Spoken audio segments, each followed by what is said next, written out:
যার গুলি লাগবে তাকে তো সাথে সাথে হাসপাতালে নেওয়ার কথা। হাসপাতালে নেবে, অপারেশন করবে, বুলেট বের করবে, তাকে বাঁচাবার চেষ্টা করবে। আবু সাইদকে কিন্তু হাসপাতালে নেয় নাই।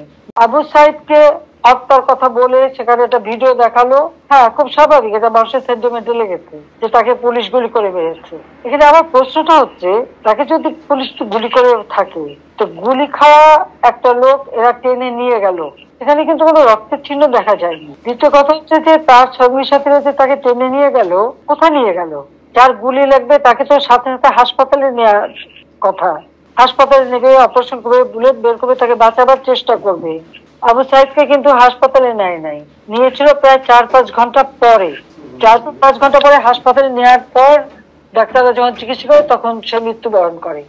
তার মাথায় আর একটা ভিডিওতে দেখা গেছে তার মাথা, ওরা যখন পুলিশকে ঢিল মারছে, সেও পুলিশকে মারতে মারতে এগিয়ে যাচ্ছে, তার মাথায় একটা ঢিল এসে পড়ে, সে মাথায় হাত দেয়। তাহলে প্রশ্ন যে এই একটা সেন্টিমেন্ট তুলে তারা যে এতগুলি জীবন নিয়ে খেললো, এর জবাব কে দেবে?